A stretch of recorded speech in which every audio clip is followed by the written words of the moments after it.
누가복음 5장 11절 말씀 1절부터 누가복음 5장 1절부터 11절까지 말씀 한 절씩 교독하겠습니다. 1절 제가 읽겠습니다. 무리가 몰려와서 하나님의 말씀을 들을새 예수는 게네사렛 호숫가에 서서 호숫가에 배 두 척이 있는 것을 보시니 어부들은 배에서 나와서 그물을 싣는지라. 예수께서 한 배에 오르시니 그 배는 시몬의 배라. 육지에서 조금 떼기를 청하시고 앉으사 배에서 무리를 가르치시더니 말씀을 마치시고 시몬에게 이르시되 깊은 데로 가서 그물을 내려 고기를 잡으라. 시몬이 대답하여 이르되 선생님, 우리들이 밤이 새도록 수고하였으되 잡은 것이 없지만은 말씀에 의지하여 내가 그물을 내리리이다 하고, 그렇게 하니 고기를 잡은 것이 심히 많아 그물이 찢어지는지라. 이에 다른 배에 있는 동무들에게 손짓하여 와서 도와달라 하니 그들이 와서 두 배의 채움에 잠기게 되었더라. 시몬 베드로가 이를 보고 예수의 무릎 아래에 엎드려 이르되 주여, 나를 떠나소서, 나는 죄인이로소이다 하니, 이는 자기 및 자기와 함께 있는 모든 사람이 고기 잡힌 것으로 말미암아 놀라고, 세베대의 아들로서 시몬의 동업자인 야고보와 요한도 놀랐음이라. 예수께서 시몬에게 이르시되 무서워하지 말라. 이제 후로는 네가 사람을 취하리라 하시니 같이 읽습니다. 그들이 배들을 육지에 대고 모든 것을 버려두고 예수를 따르니라. 아멘. 오늘 가을 세겹줄 특세 첫째 날인데요. 여러분들 잘 아시리라고 그렇게 생각을 하는데, 가음정 교회의 제인호 목사님 모시고 오늘과 내일 말씀 듣게 됩니다. 예전에 저희 샘물교회에서 조금 사역을 하셨었죠. 사역은 아니고 그랬구나. 제가 정보가 부족했습니다. 샘물교회 잘 익숙하게 잘 아시고, 저는 사실 지금도 이렇게 목사님 소리가 잘 안 나와요. 자꾸 인호형 이렇게 나옵니다. 대학 시절 처음 입학했을 때 저는 이분이 학생이라고는 생각을 잘 못했었어요. 보시면 알죠. 지금 얼굴이 그때 89년도 얼굴 그대로입니다. 그래서 제가 이분은 태어날 때부터 50세였다 그렇게 했는데, 그만큼 이제 그 후배들이 많이 의지하는 그런, 실제로 그렇게 건사를 많이 했던 분입니다. 그래서 이번에 제가 좀 멀지만은 오셔서 말씀 전해주시면 좋겠습니다 했을 때 흔쾌히 어제 밤 늦게 그렇게 올라오셨습니다. 목사 여러분들 목회를 해보시면 강단을 이렇게 사실 누군가에게 내주는 게 쉽지는 않습니다. 개인적으로 저도 굉장히 조심스럽고 믿을 만한 분들에게 그렇게 합니다. 인간적인 정리로 그렇게 하지는 않습니다. 오셔서 기대하는 마음으로 말씀을 들을 때에 주께서 주시는 귀한 은혜 받으시기를 바랍니다. 나오실 때 큰 박수로 환영하도록 하겠습니다.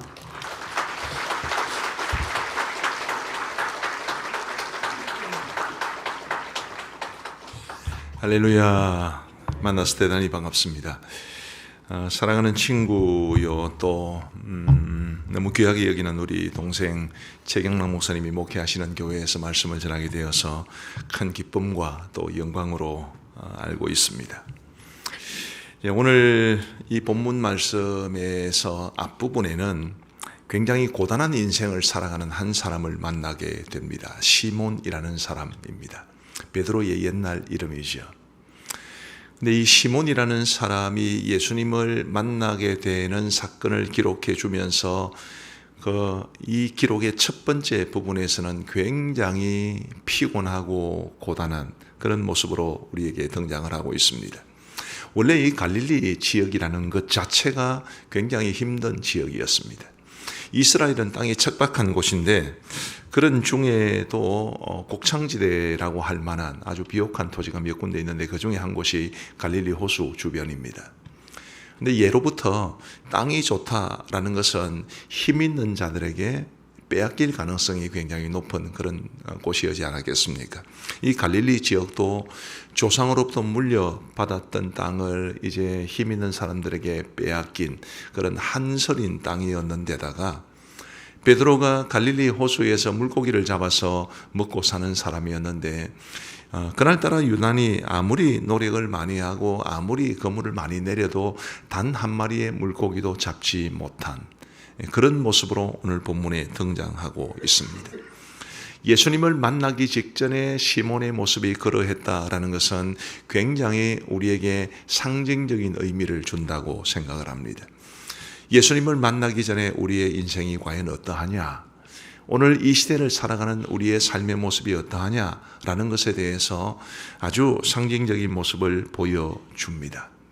오늘 이 시대의 사람들이 굉장히 피곤하고 또 힘들어 하지요. 저희들은 주일 저녁에 이제 5시에 예배를 드립니다.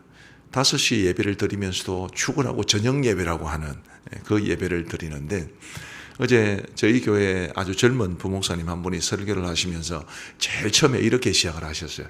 여러분 피곤하시지요? 굉장히 마음에 위로가 많이 되었습니다. 피곤하시지요? 우리의 삶이 굉장히 피곤하고 고달픕니다. 혹시 운동 좋아하시는 분들이 계실지 모르겠습니다만 운동을 할 때 우리 팀이 이기면 별로 몸이 안 피곤합니다. 근데 플레이도 잘 안 되고 또 우리 팀이 지고 있고 따라가려고 해도 잘 안 되고 소위 실적이 잘 나지 않으면 그렇게 피곤할 수가 없습니다. 오늘 이 시몬의 모습도 그런 모습이지요. 고기라도 많이 잡았으면 괜찮을 텐데 그렇지 못한 모습, 또 우리의 모습하고도 비슷할 겁니다. 우리가 다들 이 땅에서 열심히 최선을 다해서 살아가는데 뭔가 손에 쥐는 게 좀 있으면, 뭔가 좀 우리에게 남는 게 있고 실적이 있으면 굉장히 좋을 텐데 그렇지 못할 때 굉장히 우리가 피곤하고 힘이 듭니다. 몇 년 전에 저희 교회 성도님 한 분이 저에게 아주 재미있는 글을 보내주셔서 우리 여러분들과 함께 나누고 싶은데요. 한번 화면을 보여주시겠습니까? 제가 한번 읽어가겠습니다. 아주 공감이 되는 이야기입니다. 나밖에 모르던 마누라는 애들 챙기느라 정신없고 내 인생에도 어두운 터널이 다가오더군. 나는 이제 어디로 가야 하나 그런 생각이 들고 40이 되고 보니 괜히 남들과의 격차가 신경 쓰이기도 하고 이렇게 일만 하면서 살다 가는 게 내 팔자인가 의문도 생기고 삶의 무게에 눌려 비틀거리기도 했지. 때로는 부부싸움도 일어나고 확 죽어버릴까 아니면 확 갈라설까 고민에 빠지기도 해. 하지만 그놈의 정 때문에 살게 되는 게 부부인가 봐. 살다 보면 오르막이 있으면 내리막도 있다는데 내 인생은 왜 늘 다람쥐 쳇바퀴 마냥 이런 걸까? 가고 싶은 데는 많은데 오라는 곳은 없고 정말 기 쫙 펴고 살아갈 날은 언제쯤일까? 세월이 흘러 남자의 나이 60쯤 되면 인생의 바퀴를 새로 갈아 끼우는 은퇴를 경험하지. 은퇴란 타이어를 갈아 끼우는 거거든. 선택의 갈림길에서 고민도 하고 때때로 커다란 위험에 부딪히기도 하지. 강풍이 몰아치고 눈 내리고 비 내리는 구전날도 만나게 되고 편안한 곳으로의 도피를 꿈꾸기도 해. 그래서 우리의 인생은 위험을 무릅쓰는 비보호일지도 모르겠다. 어쨌든 인생이란 되돌릴 수 없는 것이기에.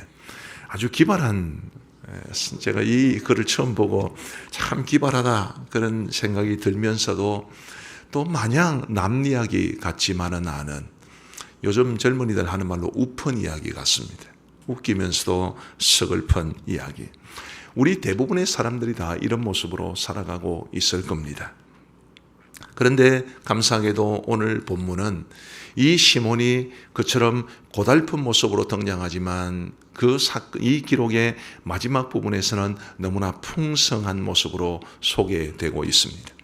예수님을 만나기 직전에 그의 배가 빈 배였다면 예수님을 만나고 난 이후에 그의 배가 물고기로 가득 찬 배가 되었다는 것은 굉장히 시사점이 크지요. 우리가 예수 그리스도를 온전히 만나면 정말 그 예수님을 인격적으로 우리가 만나면 우리의 삶이 얼마나 풍성해질 수 있을까를 보여주는 상징적인 사건이라고 봅니다. 제가 신학교를 다닐 때 저보다 우리 동기들 중에 저보다 8살이 많은 분이 계셨어요. 근데 그분이 저를 꼭 형님이라고 부르셨습니다. 그분의 생각은 생물학적인 나이보다 정신연령이 중요한데 자기가 아무리 봐도 제가 자기보다 정신연령이 더 높은 것 같다면서 저를 꼭 형님이라고 부르셨어요. 8살이나 많은 분한테 형님 소리 듣는 거 억수로 불편합니다. 우리 최경남 목사님 저를 형님이라고 부르는 그거는 뭐 당연한 거니까. 8살이나 많은 분이 늘 저보고 형님이라고 그러셨는데, 저는 신학교 3학년 때 결혼을 했습니다. 근데 그분은 이미 그때 결혼하셨고 아이가 둘이나 있었는데, 제가 결혼한다니까 저를 좀 보자고 그러더라고요. 그러면서 이렇게 말씀하셨습니다. 형님, 제가 형님을 형님이라고 부르지만 인생은 제가 선배 아니겠습니까? 제가 아무도 말도 안 했어요. 자기가 그냥 저보고 형님이라고 그런 겁니다. 그러면서 하는 말이, 인생을 먼저 살아본 선배로서 결혼하는 분에게 2가지 조언을 꼭 드리고 싶다. 이러면서 2가지를 이야기하는데, 하나는 결혼하고 나면 반드시 사흘 안에 밥상을 엎어라. 내가 그걸 못해서 지금까지 잡혀 산다. 그 이야기였고요. 둘째는 결혼하면 꼭 아들을 낳아라. 딸은 0이고 아들은 1인데 1 없이 0이 100만 개가 있어도 헛방이다. 헛방이라는 전문적인 용어를 이해하실 것이라고 믿습니다. 1을 하나 딱 세워놓으면 0을 갖다 붙이는 대로 숫자가 커지듯이 아들이 꼭 필요하다. 2가지 다 전혀 동의할 수 없는 말이었습니다. 우리 최경남 목사님도 딸만 둘이고 저도 딸만 둘인데, 제가 전혀 동의할 수 없는, 저는 사흘 안에 밥상을 엎지도 않았고 결혼하고 29년 된 지금까지 밥상 한 번도 안 엎었습니다. 아들도 얻지를 못했습니다. 근데 제가 그분의 이야기를 평생 가슴에 안고 살아가는데, 아들이 일이 아니라 예수님이 일이시다. 그 믿음 가지고 살아갑니다. 그렇죠. 일이 없이 0 아무리 많이 갖다 붙여도 아무 의미 없습니다. 그러나 일이 있으면 그 다음에 0을 붙이면 붙이는 대로 10배로 그 수가 커지게 되듯이, 오늘 우리의 삶에 예수 그리스도께서 일이 되신다면 그 다음에 우리의 건강, 취미생활, 혹은 경제생활, 혹은 친구들과의 관계, 이런 모든 것들이 더 풍성해지고 더 의미가 있어질 줄 알기 때문에 예수 그리스도께서 우리의 삶에 얼마나 소중한 분이신가라는 것을 그분의 이야기를 떠올릴 때마다 하게 됩니다. 제가 보니까 이번 그 특별 새벽기도의 주제가 믿음으로, 오직 믿음으로 살리라인데, 믿음으로 산다는 게 뭡니까? 예수 그리스도를 인격적으로 만나는 것이 믿음의 시작이 아니겠습니까? 그 예수 그리스도를 제대로 만나서 마치 빈배와 같이 공허했던 우리의 삶에 만선이 된 배와 같은 풍성함을 누릴 수 있는 것이 바로 하나님께서 믿는 사람들에게 주시는 축복인 줄 믿습니다.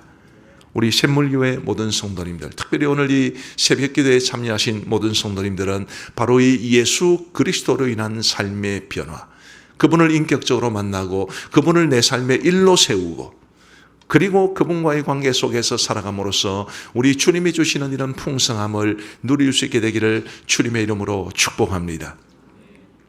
제가 직접 만나본 사람은 아니고 책을 통해서 만나본 사람입니다만, 굉장히 마음속에 인상 깊게 다가왔던 한 분의 이야기를 전해드리려고 합니다.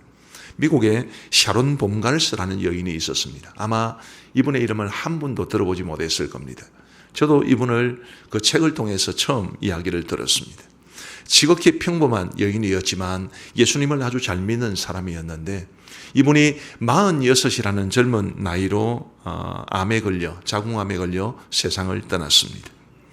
샤론 봄갈스가 암으로 투병하면서 거의 아무것도 먹지 못하게 된 날, 그녀의 남편이 배즙을 갈아서, 아마 미국 배는 맛이 없으니까 한국 배였나 봅니다. 이 배즙을 갈아서 아내에게 주었는데, 그 샤론 봄갈스라는 여인이 남편이 갈아준 배즙을 한 컵 마시고 기분이 굉장히 좋았나 봅니다. 그리고 일기장에 이렇게 적었습니다. 한번 들어보십시오.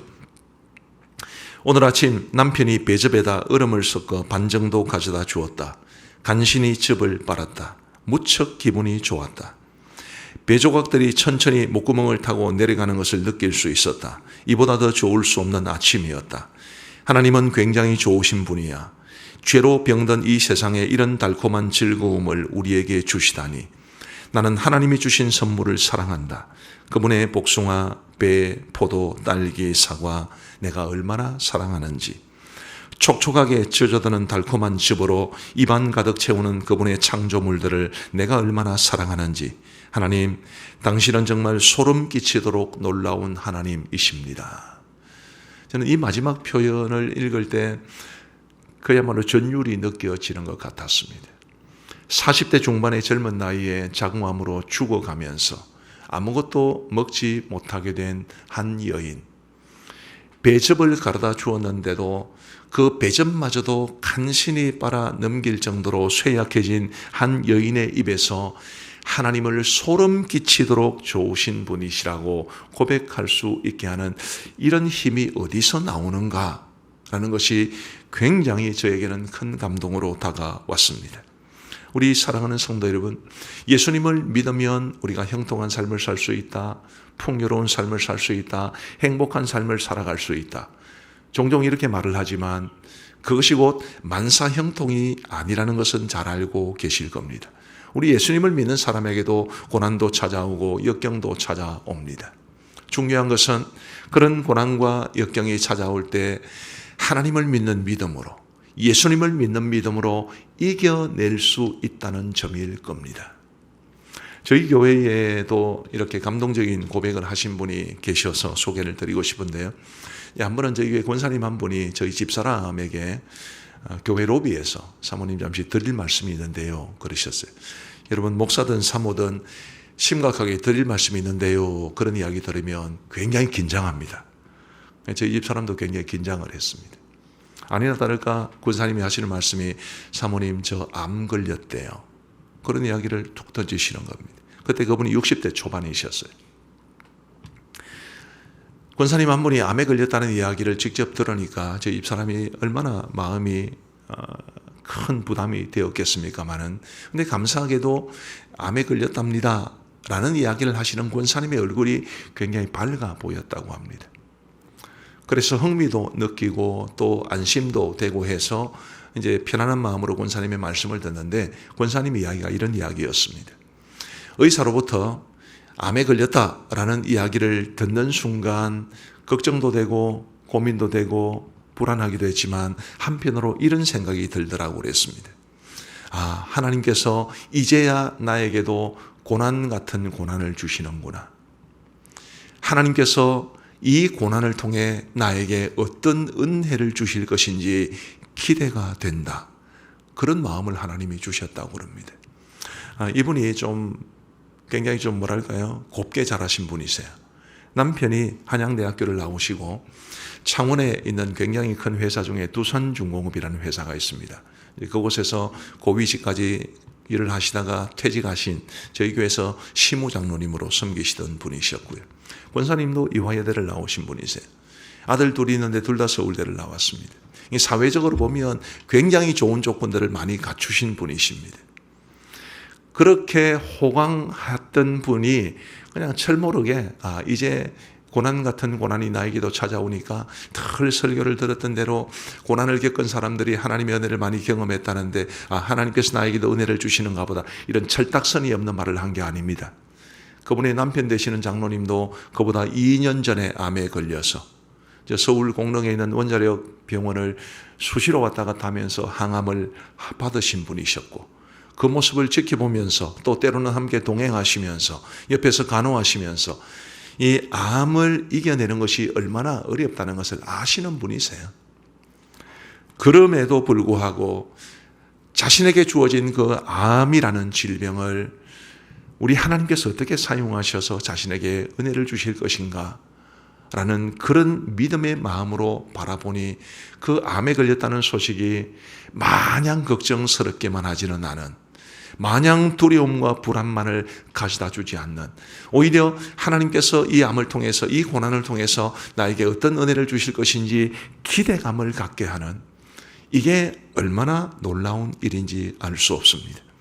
우리 사랑하는 성도 여러분, 부디 우리 예수님 정말 인격적으로 만나시고, 그 예수님이 먼데 계시는 하나님이 아니라, 주님이 아니라, 아까 우리 찬송가 그 크신 하나님의 사랑이라고 찬송했습니다마는 그 크신 하나님의 사랑, 저 하늘을 두루마리 삼고 바다를 먹물로 삼아도 다 기록할 수 없다고 고백하는 그 하나님의 사랑이 남에게 주어지는 사랑이 아니라 나에게 주어지는 사랑으로 다가올 수 있게 되기를 간절히 소망합니다.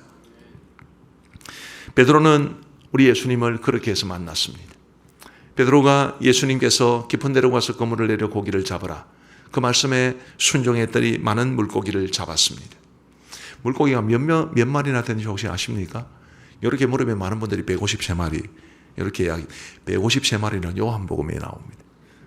누가복음에는 오늘 본문에는 마리수가 나오지 않는데 2배의 가득 채움에 잠기게 되었더라라고 말씀하시니까 제 표현으로 하면 물고기 한 마리만 더 딱 놓으면 배가 가라앉을 아마 그런 정도로 많은 물고기를 잡았습니다. 근데 여러분, 어부가 그만한 물고기를 신비롭게 잡았으면 어떤 반응이 나와야 합니까? 저는 장사꾼의 아들입니다. 저희 아버지께서 계란 장사를 하셨거든요. 장사꾼의 아들의 입장에서 보면 이런 놀라운 일을 경험하면 예수님에게 이렇게 말을 했을 것 같아요. 동업합시다. 예수님은 마치 어군 탐지기 같이 물고기가 어디 있는지를 아시는 분 같으니까 그물 던지는 데는 제가 또 삽니다. 우리 동업하면 기가 막히게 큰 돈을 벌 수 있을 것 같습니다. 그렇게 말했을 것 같아요. 너무 속물로 보이시나요? 어쨌든 그런 반응을 기대할 수 있는데 베드로의 반응은 전혀 의외였습니다. 8절 말씀을 보시겠습니다. 같이 한번 읽어보시겠습니다. 시작. 시몬 베드로가 이를 보고 예수의 무릎 아래에 엎드려 이르되 주여 나를 떠나소서 나는 죄인이로소이다 하니. 시몬 베드로가 이를 보고 예수의 무릎 아래에 엎드려 이르되 주여 나를 떠나소서. 아니 왜 떠나라고 합니까? 가까이 붙어 있어야 부자 될 것 아닙니까? 그런데 그가 말을 하기를 주여 나를 떠나소서 나는 죄인이로소이다 하니. 요약해서 말씀을 드리면 베드로는 그 사건을 통해서 자기에게 그 엄청난 일을 경험하게 하신 바로 그분이 메시아라는 사실을 깨닫게 된 것입니다. 그리고 그분을 만나게 된 거지요. 우리 사랑하는 성도 여러분, 그냥 교회를 다니는 것이 믿음의 전부가 아닙니다.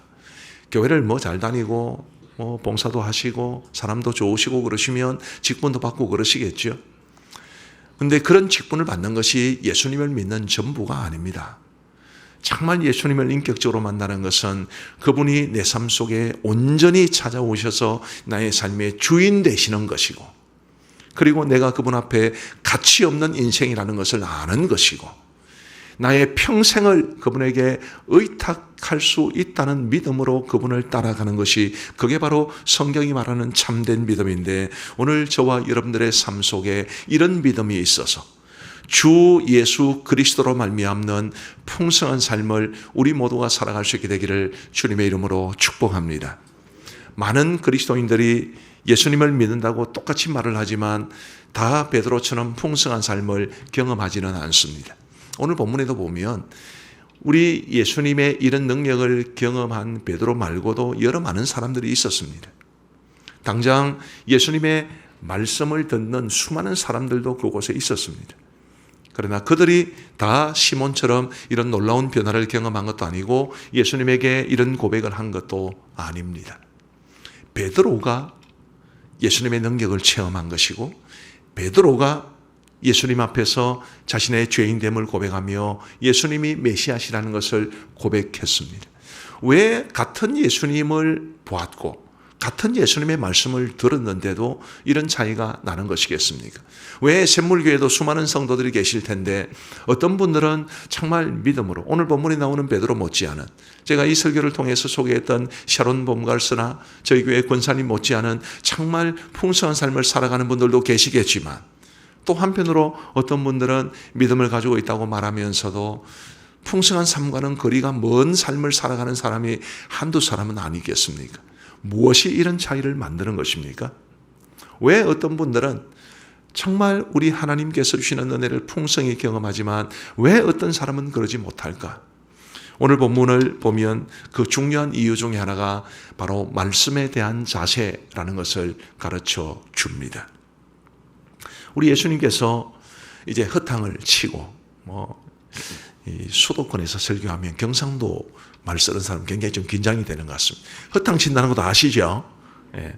허탕을 치고 이제 그물을 씻고 있는 그런 와중에 우리 예수님 찾아오셔서 깊은 데로 가서 그물을 내려 고기를 잡아라, 이렇게 말씀하셨습니다. 그런데 여러분, 이 말이 시몬이 순종하기에 쉬운 말씀은 아니었을 겁니다. 몇 가지 측면에서 생각해 볼 수 있는데, 우선은 자존심 때문에 그렇습니다. 우리 예수님을 시몬은 이미 알고 있었을 것이 분명한데 예수님의 직업은 뭐였습니까? 목수지요. 베드로는 직업이 뭡니까? 어부지요. 지금 목수 출신이 어부에게 와서 물고기 잡는 것에 대해서 이래라 저래라 하는 것, 자존심 상하는 것 아니겠습니까? 우리 최경락 목사님께서 우리 성도님들의 사업장에 가셔서 쭉 살펴보시다니만, 아이고 이러면 안 됩니다. 이건 이렇게 하세요. 그럼 기분 나쁘지 않겠습니까? 이 굉장히 자존심 상할 수 있는 일이었습니다. 그러나 시몬은 자존심을 내려놓았습니다. 갈릴리 호수에서 물고기를 잡는 기본적인 사실이나 정보나 혹은 기술과도 달랐습니다. 저는 고향이 경남 거창인데요.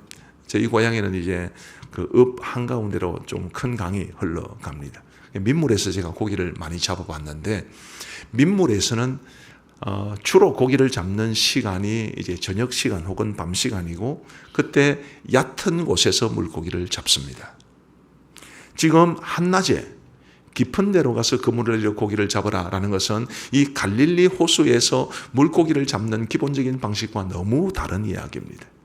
그러니 시몬 베드로가 자신이 가지고 있는 경험과 지식을 내려놓지 않으면 예수님의 말씀에 순종하기도 어려웠습니다.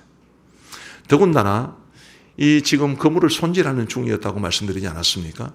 근데 한번 예수님의 말씀을 듣고 순종해서 그물을 내려 물고기를 잡으면 다행이지만 잡지 못하면 그물질 다시 손질해야 되잖아요. 이런 번거로움이 있었음에도 불구하고 시몬 베드로는 예수님의 말씀에 순종하려고 합니다. 예수님은 이 갈릴리 호수에서 물고기를 잡는 데는 저보다 못합니다. 제가 선수지 주님이 선수가 아닙니다. 베드로는 충분히 그렇게 말을 할 수 있었지만 그러나 그렇게 말하지 않았습니다. 본문 5절 말씀 우리 같이 한번 읽어보시면 좋겠습니다. 시작. 시몬이 대답하여 이르되 선생님 우리들이 밤이 새도록 수고하였으되 잡은 것이 없지만은 말씀에 의지하여 내가 그물을 내리리다 하고, 말씀에 의지하여 내가 그물을 내리겠습니다. 주님 그렇게 말씀하시니 내가 순종하겠습니다. 그런 뜻이 아니겠습니까? 말씀에 대한 이 자세가 결정적인 차이를 가져오게 된 것입니다. 우리 사랑하는 성도 여러분, 우리 최경락 목사님 저보다는 이제 동생이고 제가 너무 사랑하는 후배지만 참 설교의 대가 아니겠습니까? 우리 이 귀한 목사님을 통해서 이 강단에서 말씀이 선포될 때, 혹은 여러분께서 가정에서 말씀을 읽거나 묵상하실 때 우리 하나님께서 여러분들에게 말씀을 주시면, 말씀에 도전을 주시면 어떤 반응을 보이십니까? 그냥 듣고 마시나요? 아니면 정말 그 말씀에 순종하려고 최선을 다하십니까? 말은 그렇게 하지 않지만 그렇게 살아가는 성도들이 의외로 많이 있을지도 모릅니다. 그런 자세를 가지고서는 어떻게 성경이 말하는 풍성함을 누릴 수 있겠습니까? 그러나 전혀 상반된 한 분의 이야기도 들었습니다. 제 선배 목사님께서 이제 교회 풀타임 사역하지 않고 기관 사역을 하시면서 교회 파트타임 협동 목사님으로 섬기던 분이셨는데, 이분이 중소기업 사장님 한 분을 전도를 하셨대요. 그런데 사장님이 그냥 중소기업 사장님이 아니고 굉장히 큰 대기업과 중소기업을 가르는 기준이 있지 않겠습니까? 그 기준에 거의 가까운, 그만큼 중소기업이 큰 회사를 하시는 분이셨는데, 이분이 교회라고는 한 번도 다녀본 적이 없는, 근데 50대 후반의 나이에 전도를 받아서 교회를 가셨습니다. 제 선배 목사님이 이제 그분을 전도하고 난 이후에 얼마나 궁금했었겠습니까? 믿음 생활 잘하고 있는지 굉장히 궁금했는데 이런저런 이야기를 하다가 한 1년 정도 지나서 알게 됐습니다. 그분이 교회를 오셔서 1년 동안 외식을 한 번도 하지 않으셨다고 그럽니다. 왜냐하면 교회 와서 처음 들었던 설교 말씀이 외식하지 말라는 말씀이었어요. 1년 동안 한 번도 외식을 안 하셨대. 자, 50대 후반의 중소기업 사장님, 이제 자녀도 대부분 출가했을 거고, 맛있는 식당 찾아가서 음식 먹는 것을 기쁨으로 하셨을 그분이 왜 1년 동안 외식을 안 하셨겠습니까? 목사님께서 물어보셨어요. 아니, 그 외식이 아닌데 어떻게 그러셨냐고 나한테 물어보기라도 하시지. 그분이 씩 웃으시면서, 저도 나중에 알게 됐습니다마는 제가 그렇게 한 이유가, 제가 50수년 평생을 교회를 안 다니다가 처음 교회를 오게 되었는데, 제가 교회를 오면서 마음에 결심한 게 있습니다. 나는 교회 가면 교회가 시킨 대로 한다. 그 마음 가지고 교회를 왔다고 그래요. 그런데 외식하지 말라는 말씀을 딱 들으니까 외식 안 해야 되죠. 제가 정말 그 이야기를 들으면서 너무너무 많이 웃었는데 정말 깊은 감동이 있었습니다. 하나님이 무슨 말씀을 주시든지 나는 순종한다. 순종을 할 수도 있고 못 할 수도 있어요. 여러분 말씀에 순종하기로 결단한다고 다 말씀에 순종하십니까? 그럴 수 없습니다. 실수할 수도 있고 넘어질 수도 있고 실패할 수도 있고, 그러나 기본적인 우리의 자세가 하나님 그렇게 말씀하시면 제가 순종하겠습니다. 주님 그렇게 말씀하시니까 제가 흉내라도 내겠습니까? 이런 자세가 우리로 하여금 예수 그리스도를 따르는 우리의 자세를 바꾸게 하고, 그리고 그 주님이 주시는 은혜를 풍성히 누리게 할 줄로 믿습니다. 성경이 어떤 책인가, 하나님의 말씀이 어떤 말씀인가라는 것에 대해서 제가 에스겔 20장 말씀을 소개를 해드리고 싶습니다. 에스겔 20장 10절 11절, 제가 10절을 읽을 테니까 여러분 11절을 읽으시기를 바랍니다. 그러므로 내가 그들을 애굽 땅에서 나와서 광야에 이르게 하고 사람이 준행하면 그로 말미암아 삶을 얻을 내 율례를 주며 내 규례를 알게 하였고, 사람이 준행하면 그로 말미암아 삶을 얻을 우리 하나님의 말씀, 그 말씀을 우리에게 주셨습니다. 우리 사랑하는 성도 여러분, 이제 말씀을 마무리하고 싶습니다. 쉽지는 않으시겠지만 우리 예수님을 정말 인격적으로 만나시고, 그리고 우리 하나님께서 어떤 말씀을 주시든지 순종하려는 자세를 가지시고 살아가실 수 있게 되기를 간절히 바랍니다. 그럼으로써 우리 주님이 주시는 풍성한 이 아름답고 놀라운 삶을 경험하시면서 남의 이야기가 아니라 나의 고백이 되고 나의 이야기가 되는 그런 귀한 삶을 살아가시는 여러분 모두가 되시기를 우리 주님의 이름으로 축복합니다. 기도하시겠습니다. 하나님 아버지 감사합니다.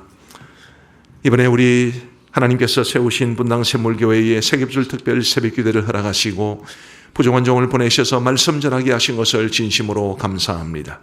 우리 하나님 아버지, 우리 하나님께서 이번 특별 새벽기도를 통해서 우리 샘물교회 성도들에게 예비하신 은혜가 있을 줄 믿사오니 그 은혜를 풍성히 부어 주옵소서.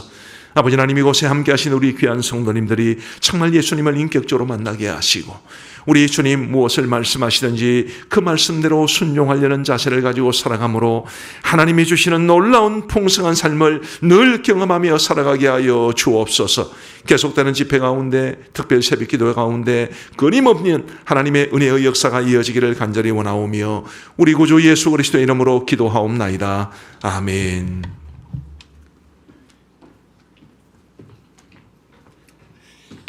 네, 귀한 말씀 감사합니다. 우리 찬양하면서 기도의 시간으로 나아가도록 하겠습니다. 전능하신 나의 주 하나님은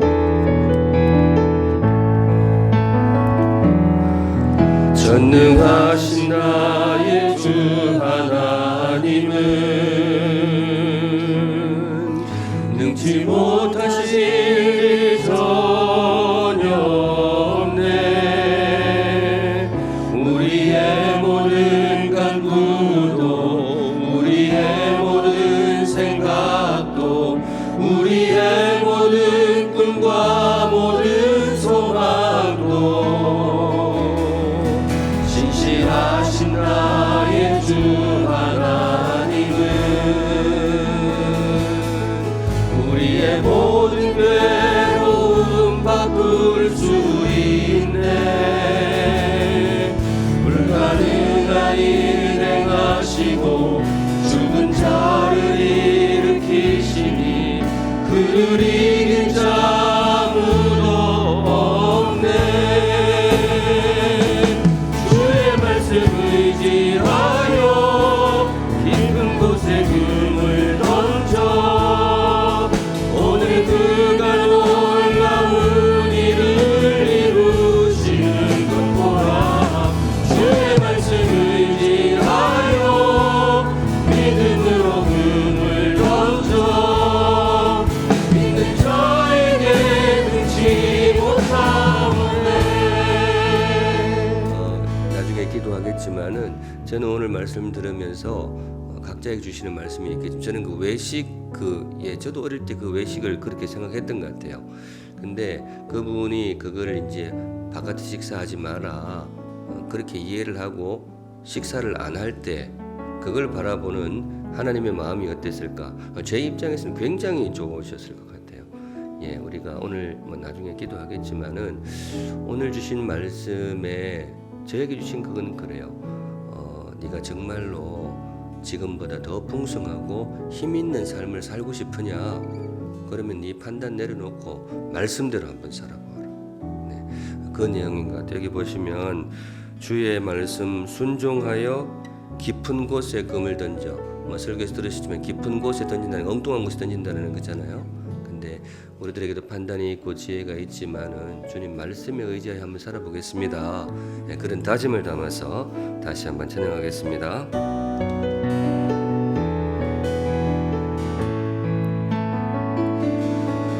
전능하신 나의 주 하나님은